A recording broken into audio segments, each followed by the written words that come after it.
미 국채 보유자들에게 달러가 이제 전쟁으로 인해서 강세가 생기든지 어떤 금융 위기로 인해서 강세가 생길 수도 있어요. 돈은 이제 자기네들이 전 세계에 투자를 해놨던 주식 시장이나 조금 팔고 이쪽으로 들어오는 거니까 미국으로 돈이 들어오는 부분이라서요. 제가 밀물과 썰물 얘기했죠.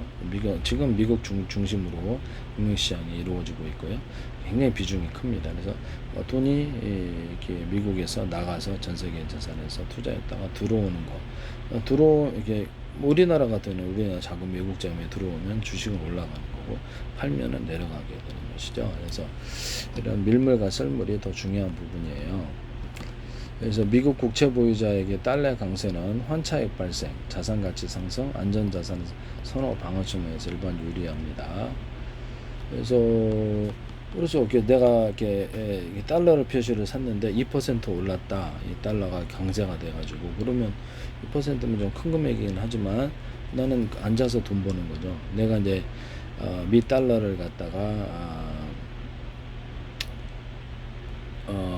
가령 1,300원에 샀는데 달러 강세가 있어 1,500원이 돼버렸어요. 지금까지 보유하고 있는데 그러면 나는 앉아서 20% 이상 20%는 26인데 20% 정도를 갖다 이익을 보는 거죠. 네네네. 이렇게 해서 환차익 효과가 있을 수 있어요. 그래서 이런 것을 예측할 수만 있다면 돈을 벌겠지만 개인은 좀 하다 보면 또 잘못 맞출 때는 파산하게 돼요. 네. 그래서 저도 이거 바람직하지 않다고 생각합니다. 이런 개인이 투자하기에는 한 방에 끝낼 수 있는 그런 것은 절대 하지 말라고 저는 말씀을 드리고 싶습니다. 안전빵이 제일이죠. 언젠가는 틀릴 수 있어서 거지됩니다. 환차익 효과. 그래서 지금의 미국의 금융 부분에 있어서 전쟁이 이루어져서 미 달러가 이제 강세가 되게 되면은 전 세계 글로벌 투자 자금이 강세를 계속 예측을 하게 되면 이렇게 미 국채를 산다든지 달러 표시 자산을 사게 되죠. 그렇게 해서 전 세계 자금이 미국으로 안 들어가게 됩니다. 이런 부분을 외국 자금으로 들어가느냐 나오느냐 이 부분 이제 금액에 이제 마이너스 플러스 부분이 있겠습니다. 이걸 이제 보고 우리가 예측을 할 수도 있는 것입니다. 네네.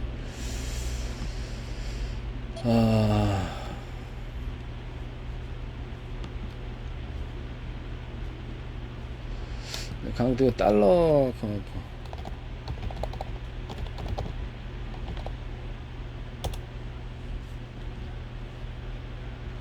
강달러 현상은 미국 금리 인상, 미국이 금리 인상에도 돈이 안 들어갈 수도 있어요. 워낙에 부실하면. 안전자산 선호 심리, 전쟁이 일어난다면 안전자산 선호 심리로 해서 전 세계 자금 미국으로 가서 투자를 하게 됩니다. 주시장은 투자하든 채권 시장에 투자하든 투자를 하게 되는데요. 그 다음에 국내에 달러 수요 증가, 달러가 많이 필요하다 이렇게 됐을 때 복합적인 요인으로 됩니다. 핵심 원유로는 미국 고금리, 지정학적 리스크, 해외 투자 확대 이렇게 그래서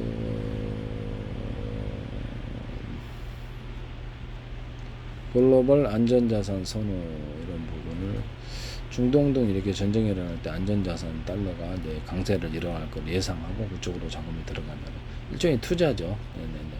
내가 미리 부동산을 사는데 올라갔다. 되게 좋죠. 미리 국채를 사는데 미국채를 올라갔다. 근데 사실상 너무 많이 발행돼서 이것도 의미는 없을 것 같아요. 요즘은. 그래서 이 미국 달러 표시 채권을 자산을 샀는데 올라갈 것을 예상으로 해서 미리 선투자하는 사람들이 있겠죠. 이런 부분을 말씀을 드립니다.